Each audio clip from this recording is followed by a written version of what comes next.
pembentukan kerajaan dan calon Perdana Menteri baharu yang di-Pertuan Agong minta rakyat tenang dan sabar.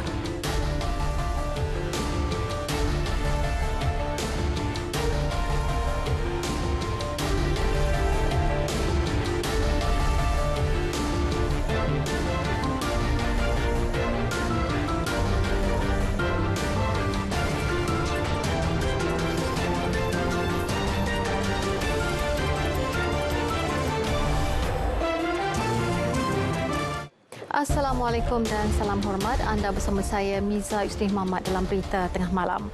Yang di-Pertuan Agong Al-Sultan Abdullah Riayatuddin Al-Mustafa Billah Shah meminta rakyat Malaysia tenang dan sabar sementara menunggu pembentukan kerajaan baharu pasca PRU ke-15. Sri Paduka bertitah pembentukan kerajaan persekutuan yang baharu memerlukan sedikit masa lagi. Al-Sultan Abdullah turut mengingatkan bahawa pentadbiran negara masih berjalan seperti biasa di bawah pengurusan Perdana Menteri sementara.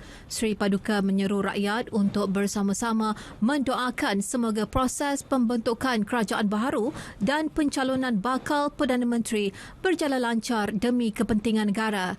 Titah Al-Sultan Abdullah segala perkembangan terkini mengenai pembentukan kerajaan persekutuan baharu hendaklah dirujuk kepada kenyataan yang dikeluarkan Istana Negara. Dalam pada itu, proses bagi ketua parti politik dan gabungannya kemukakan cadangan pembentukan kerajaan baharu dan calon Perdana Menteri dilanjutkan hingga 2 petang esok. Tempoh ini diperkenan Al-Sultan Abdullah susulan permohonan ketua dan gabungan parti politik yang diterima Istana Negara hari ini. Perikatan Nasional PN mengemukakan lebih 112 surat akuan berkanun daripada Ahli Dewan Rakyat yang memberikan kepercayaan kepada Tan Sri Muhyiddin Yassin untuk dilantik Perdana Menteri ke-10. Menurut Setiausaha Agong PN Datuk Seri Hamzah Zainuddin, jumlah surat akuan berkenaan mencukupi untuk membentuk kerajaan persekutuan baharu. Angka ini menandakan jumlah kepercayaan majoriti Ahli Dewan Rakyat terhadap Ahli Parlimen Paguh untuk pelantikan sebagai Perdana Menteri di bawah perkara 43 Perlembagaan Persekutuan. PAS tidak akan guna kedudukan kerusi yang lebih dalam kerajaan untuk melaksanakan dasar bagi menekan mana-mana pihak. Setiausaha Agong parti itu berkata, Datuk Seri Taqiyuddin Hassan, PAS akan terus mengamalkan konsep musyawarah dan perbincangan dengan semua rakan kongsi meskipun mempunyai jumlah kerusi terbesar dalam kalangan parti yang akan membentuk kerajaan persekutuan kelak. Ujar beliau, parti itu juga amat tegas dalam mematuhi prinsip Islam iaitu tiada paksaan dalam beragama dan individu bukan Islam tidak boleh dipaksa menganut agama tersebut melainkan atas kerelaan serta kefahaman sendiri. Datuk Seri Taqiyuddin menjelaskan PAS sentiasa menghormati kepelbagaian dan kemajmukan rakyat negara ini serta mengakui hak dan kebebasan mengamalkan cara hidup masing-masing yang dijamin dalam Perlembagaan Persekutuan. PAS telah membuktikan perkara itu setelah menunjukkan keterbukaan termasuk menjamin hak rakyat pelbagai kaum dan agama dalam pemerintahan yang diterajui di Kelantan lebih 30 tahun. PRU ke-15 menyaksikan PAS yang merupakan komponen PN tampil sebagai parti paling banyak memenangi kerusi parlimen iaitu 49. Baik, dalam perkembangan berkaitan, Barisan Nasional BN bersedia menjadi pembangkang yang bertanggungjawab menyemak dan mengimbang kerajaan persekutuan baharu. Timbalan Pengerusi BN Datuk Seri Muhammad Hassan turut mencadangkan Perikatan Nasional PN dan Pakatan Harapan PH bergabung menubuhkan kerajaan kerana mereka memperoleh bilangan nombor undi lebih tinggi. Bagaimanapun, menurut beliau, sekiranya bantuan BN diperlukan dalam waktu peralihan pasca PRU ke-15, parti itu sedia menyumbang kepada pembukaan bicara yang ikhlas dan terbuka. Keputusan PRU ke-15 menyaksikan BN memperoleh 30 kerusi, PH 82, PN 73, Gabungan Parti Sarawak 23, Gabungan Rakyat Sabah 6, Warisan 3, Bebas 2, manakala Parti Bangsa Malaysia dan Parti Kesejahteraan Demokratik Masyarakat KDM masing-masing menang 1 kerusi. Terdahulu, Pengerusi PH Datuk Seri Anwar Ibrahim dan Pengerusi Barisan Nasional Datuk Seri Ahmad Zahid Hamidi bersama beberapa pemimpin tertinggi kedua-dua parti mengadakan pertemuan siang tadi. Sejurus selesai pertemuan itu, dalam sidang midanya, Datuk Seri Ahmad Zahid memaklumkan seramai 26 daripada 30 ahli parlimen parti berkenaan akan menyokong keputusan Dewan Tertinggi BN untuk bergabung dengan mana-mana parti. Jangan timbulkan situasi atau sebarang provokasi yang boleh mengancam keselamatan dan ketenteraman awam melalui media sosial. Demikian tegas Ketua Polis Negara Tan Sri Akrisani Abdullah Sani. Dan menurut beliau lagi, PDRM mengesan tindakan pengguna media sosial memuat naik kandungan yang menyentuh sentimen perkauman atau keagamaan dan menghina institusi diraja susulan Keputusan Pilihan Raya Umum PRU ke-15 serta pembentukan kerajaan. Justru PDRM memberi peringatan dan penegasan kepada pengguna media sosial agar tidak salah guna platform tersebut untuk menyebar kandungan bersifat provokasi yang boleh mengakibatkan kegusaran awam. Tindakan tegas di bawah Akta Suruhanjaya Komunikasi dan Multimedia 1998, Akta Hasutan serta Kanun Keseksaan akan diambil terhadap mana-mana pihak yang cuba menimbulkan situasi mengancam keselamatan dan ketenteraman awam.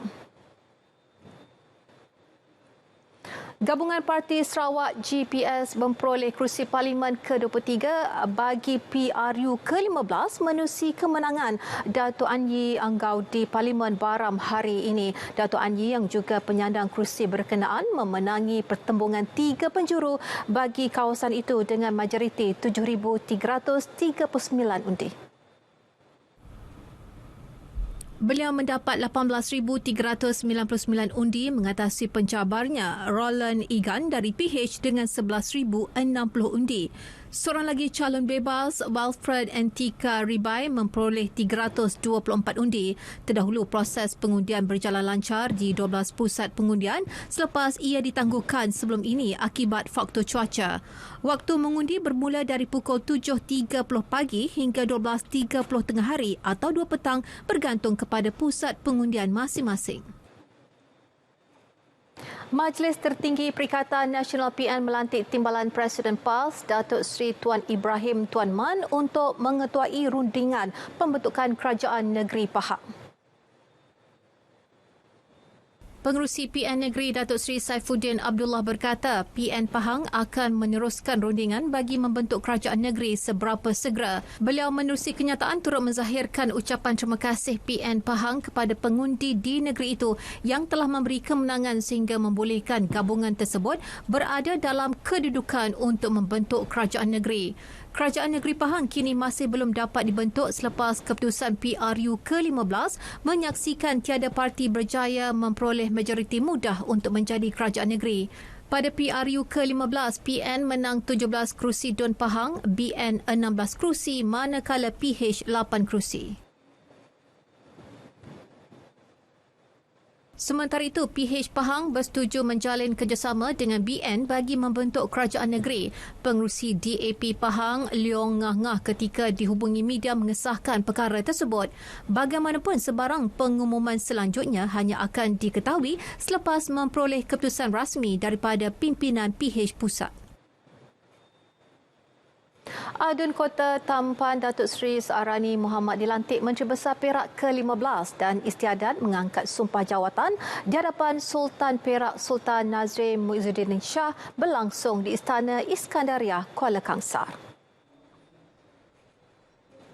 Datuk Seri Searani menerima watikah daripada Sultan Perak dan kemudian menandatangani surat pelantikan dengan disaksikan Hakim Utama Mahkamah Tinggi Ipoh, Datuk Abdul Wahab Muhammad.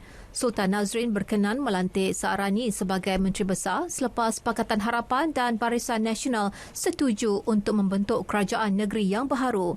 Kerjasama dua gabungan itu memperoleh sokongan 33 adun sekaligus melepasi majoriti muda untuk membentuk kerajaan negeri. Pada istiadat ini turut kelihatan Speaker Dewan Negeri Datuk Muhammad Zahir Abdul Khalid, Pengerusi DAP Negeri Nga Koh Ming dan Naib Presiden Amanah Datuk Seri Mujahid Yusof Rawah. Kerajaan Kedah kekal dengan keputusan tidak membubarkan Dewan Undangan Negeri DUN lebih awal walaupun negeri itu sedang berada dalam momentum terbaik selepas berjaya memenangi 13 kursi parlimen pada PRU ke-15 Sabtu lalu. Menteri Besar Kedah Datuk Seri Muhammad Sanusi Mak Noor berkata pembubaran itu hanya akan dilakukan selepas Mac tahun depan. Beliau yang juga pengerusi PN Kedah berkata keputusan itu dibuat susulan keadaan cuaca tidak menentu dan jangkaan banjir melanda sehingga Mac depan. Jadi after Mac lah, dia kena ambil kira juga lah. Mac tu ada puasa, ada raya, ada raya haji. Mungkinlah celah-celah tu boleh buat.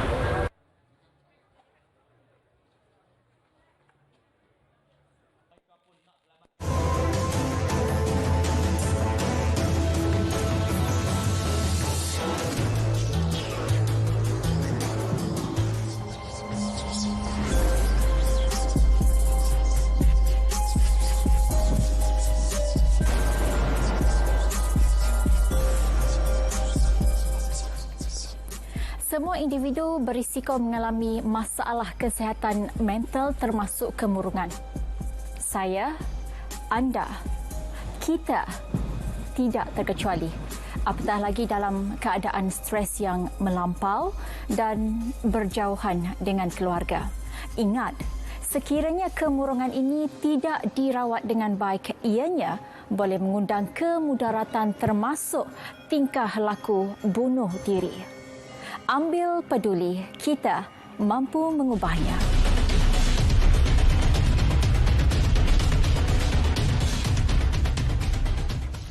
Bertemu kembali.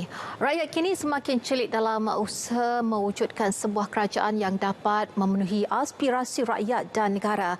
PRU ke-15 jelas menunjukkan suara rakyat yang menuntut pemerintahan bebas rasuah, berwibawa serta mampu mengekalkan keharmonian dan kestabilan sosiopolitik di negara ini. Justru keputusan PRU ke-15 ini merupakan satu ekspresi dan harapan rakyat yang perlu diambil kira dalam pembentukan kerajaan baharu. Dia juga sebenarnya satu, saya berkata, perubahan paradigma demokrasi dalam negara. Kerajaan kena berhati lepas ni. Maksudnya perlu buat kerja dengan baik, perlu menunaikan janji mereka untuk mendapat negara yang politik yang stabil, ekonomi yang makmur, kan, dan perpaduan. Salah satu aspek yang saya nampak perlu dipertingkatkan. Pembentukan kerajaan baharu perlu disegerakan bagi mengelak risiko ketidaktentuan ekonomi dan menurut penganalisis ekonomi Profesor Madya Dr. Nuradli Ridwan Shah Muhammad Dali, ia memandangkan situasi parlimen tergantung ketika ini mencetuskan kebimbangan dalam pasaran saham dan mata wang tempatan. Pelabur ketika ini mengambil pendekatan tunggu dan lihat, namun ia dijangka bersifat sementara. Pelabur akan menunggu adakah kerajaan yang terbentuk ini akan dapat membantu dalam membuat polisi-polisi ekonomi yang baik dan sebagainya. Justru itu kalau kita lihat jika masalah tentang parlimen yang tergantung ini tidak diselesaikan dengan secepat mungkin, ianya akan memberikan kesan yang agak tidak baik kepada pasaran saham dan juga kepada pelabur-pelabur daripada luar negara untuk melabur di dalam negara Malaysia.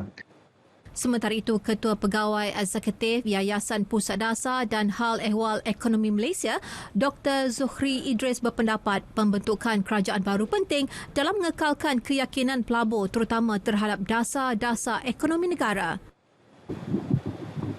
Jadi secara tuntasnya Parlimen tergantung harus diselesaikan dengan sesegera yang mungkin agar kestabilan komposisi kerajaan akan menjamin kesinambungan dasar dan polisi ekonomi negara, dan ini sebenarnya yang akan menjadi daya tarikan pada pelabur-pelabur dalaman dan juga luar negara. Ketidaktentuan mengenai pembentukan kerajaan baharu mencetuskan kegusaran pasaran menyaksikan dagangan di Bursa Malaysia susut 1.36 mata pada penutup petang tadi. RHB Research menjangkakan pasaran equity didagangkan dengan berhati-hati minggu ini. Firma itu menerusi nota penyelidikannya menyatakan pelabur dijangka terus mengambil pendekatan tunggu dan lihat ekoran situasi parlimen tergantung ketika ini. Sentimen berhati-hati pelabur diramal kekal bergantung kepada tempoh situasi tersebut, jumlah majoriti dan kewibawaan barisan kepimpinan yang akan membentuk kerajaan baharu nanti. Pelabur dijangka lebih berhati-hati dengan saham berkaitan pembinaan memandangkan kebergantungan sektor tersebut kepada pelaksanaan dasar. Sebaliknya memberi perhatian kepada saham-saham bermodal besar yang tidak berkaitan dengan politik. Jelas RHB Research, pelabur akan memberi fokus kepada gabungan yang akan membentuk kerajaan dan melihat sama ada ia boleh menawarkan kestabilan politik dan kesinambungan dasar. Cabaran makroekonomi global pada tahun 2023 juga memerlukan bajet 2023 dibentangkan semula dengan segera. Rapid Rail Sdn Bhd, Mass Rapid Transit Corporation Sdn Bhd dan pihak kontraktor akan melaksanakan ujian percubaan akhir operasi transit aliran massa MRT laluan Putrajaya Fasa 2. Sesi ujian yang bermula esok sehingga 18 Disember ini merupakan prasyarat ditetapkan bagi mengukur dan menguji keberkesanan sistem sebelum agensi pengangkutan awam darat memberi kelulusan pengoperasian penuh laluan itu. Rapid Rail dalam kenyataan memaklumkan sesi tersebut melibatkan operasi tren ujian dari stesen Putrajaya Central hingga stesen kawasan Damansara. Tren-tren ujian akan berhenti di semua stesen MRT laluan Putrajaya Fasa 1 dan tidak akan mengambil penumpang. Kekerapan operasi tren juga akan berubah kepada 8 minit di waktu puncak pagi serta petang dan 12 minit di luar waktu puncak sepanjang tempoh ujian. Untuk maklumat lanjut, orang ramai boleh menghubungi talian yang tertera.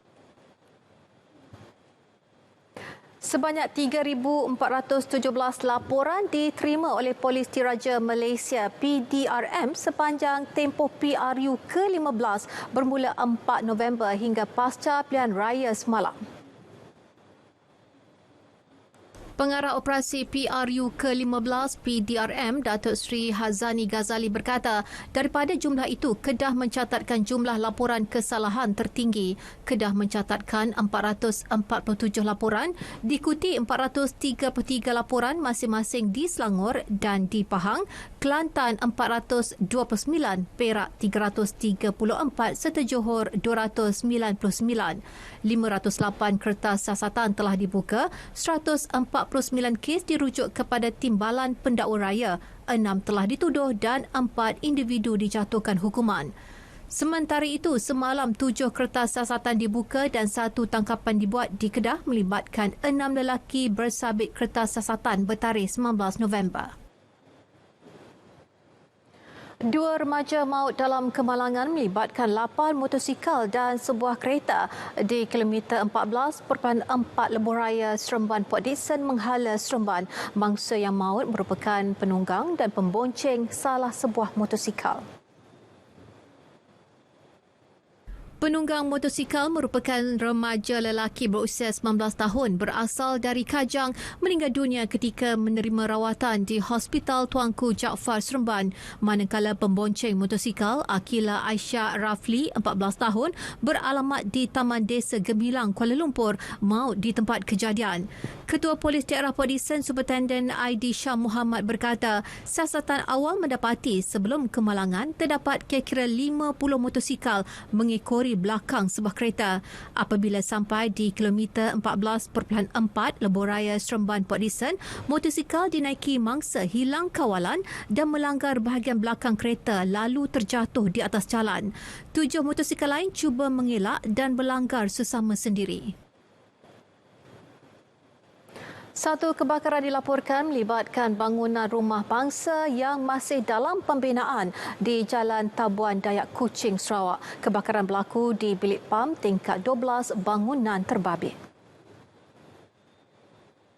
Menurut kenyataan yang dikeluarkan Jabatan Bomba dan Penyelamat JBPM, pihaknya menerima laporan berhubung kejadian pada pukul 10.33 pagi. Seramai 30 anggota dari Balai Bomba Tabuan Jaya, Batu Lintang dan Petrajaya diarahkan ke lokasi kejadian. Operasi ditamatkan pada pukul 12.55 tengah hari. Punca dan kerugian masih dalam siasatan.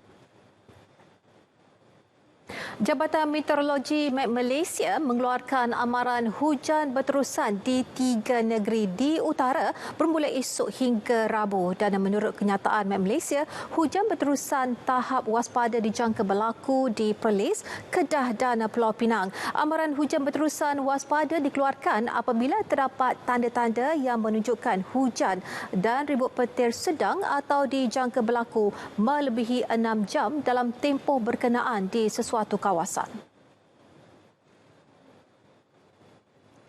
Baik, bermula sejak 1963, evolusi siaran televisyen di Malaysia telah memainkan peranan cukup besar kepada penonton dalam apa jua keadaan, dan sudah pasti ia meninggalkan pelbagai kenangan dan momen berharga buat semua lapisan masyarakat. Jadi kita ikuti laporan sempena sambutan Hari Televisyen Sedunia yang telah disediakan oleh Saiful Ari. Bermula dengan sebuah bongkah kayu besar pada era 60-an, siaran yang pada awalnya cuma hitam putih beralih kepada transmisi berwarna lewat 70-an. Kini televisyen hadir dengan rekaan cukup nipis dan lebih mudah dikendalikan. Perubahan teknologi ini meninggalkan nostalgia buat pembaik pulih dan pengumpul televisyen antik Saiful Hazri Ahmad Sabirun. Bagi Saiful, terdapat perbezaan ketara teknologi dahulu dan sekarang yang boleh diceritakan kepada generasi baharu. TV lama ni masa tahun 60-an dulu ni, dia gunakan sistem dia guna sistem inilah seperti yang ada ni kan. Sistem bulb ni. TV tu nak keluar gambar, dia kena tunggu panas sikit baru dia keluar. Baru dia keluar gambar. Dia lagi lama kita pasang, dia lagi cantik gambar dia. Tapi tak adalah secantik sekarang. Jadi pada era 80-an dia dah tukar pada transistor. Ada elektronik sikit lah. Jika diimbas masa lalu, televisyen agak mahal untuk dimiliki oleh sesebuah keluarga sehinggakan dia kerap menumpang menonton di rumah jiran tetangga. Dahulunya setiap kediaman yang memiliki televisyen perlu mempunyai lesen dan ia selaras dengan peraturan-peraturan penyiaran 1991. Ada lesen. Dulu TV ni tahun 80-an ke 90-an dah tak ada lesen dah. Pasal 80-an dia masih ada lesen lagi. Saya lau tak silap saya RM24 setahun saya rasa. Lebih kurang macam tu lah. Jadi nak renew kena pergi jabat pos lah. Itu kadang-kadang kita yang tak mampu tu, bila puak kuasa datang setahun sekali cek TV kan, kita simpan TV dalam lubang ayam. Meskipun terpaksa bersaing hebat dengan perkembangan internet, peranti mudah alih dan media sosial, perkembangan televisyen memberi kesan kepada pembangunan dan impak sosial masyarakat dunia berdekad lamanya. Selamat menyambut Hari Televisyen Sedunia. Laporan Saiful Airi, RTM.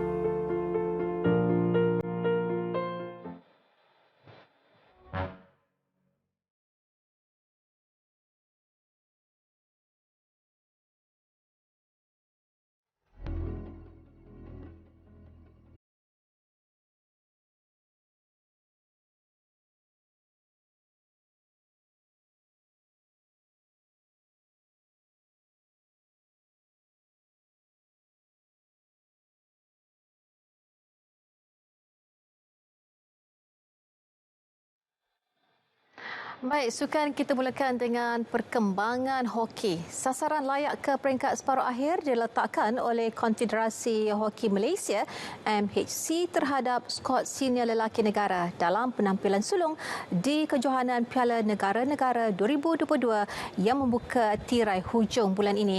Pengerusi Jawatankuasa Pengurusan Kebangsaan Datuk Najmi Razak berkata seramai 20 orang pemain disenaraikan ke kejohanan yang bakal berlangsung di Afrika Selatan. Tambah beliau, daripada jumlah tersebut, Malaysia akan menampilkan 4 pemain yang tidak beraksi pada Piala Sultan Azlan Shah 2022 iaitu penjaga gol Adrian Andy Albert, Sharman Mati, Muhammad Ramadan Rosli dan Faizal Syari yang baru saja pulang daripada klub hoki Belanda Zak SV Schachweide. Menurut Najmi, The Speedy Tigers adalah pasukan yang mempunyai ranking tertinggi dalam kalangan 8 pasukan bertanding iaitu di tangga ke-10 dunia. MHC ingin melihat pasukan ini layak ke separuh akhir dulu untuk pertama sekali untuk menjuarai kumpulan. Selepas itu game akan bertukar sebab semi-final dengan final is different. The tempo is different. They have warm up over the group stage. So I think pada MHC our target is to go to the semi-final. Kejohanan ini bakal membuka tirai pada 28 November sehingga 4 Disember 2022 depan. Malaysia diundi dalam kumpulan B bersama Kanada, Korea Selatan dan Jepun dengan 2 pasukan teratas setiap kumpulan akan ke separuh akhir. Saingan FIFA World Cup Qatar 2022, England memulakan kempen kumpulan B dengan bergaya membenam wakil Asia Iran 6-2 pada aksi yang berlangsung di Stadium Antarabangsa Khalifa. 3 jaringan berjaya dihasilkan anak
dapatkan perkembangan sahih sepanjang masa melalui portal berita rtm.gov.my yang sahih di RTM. Dengan itu, Assalamualaikum dan insya-Allah kita berjumpa lagi.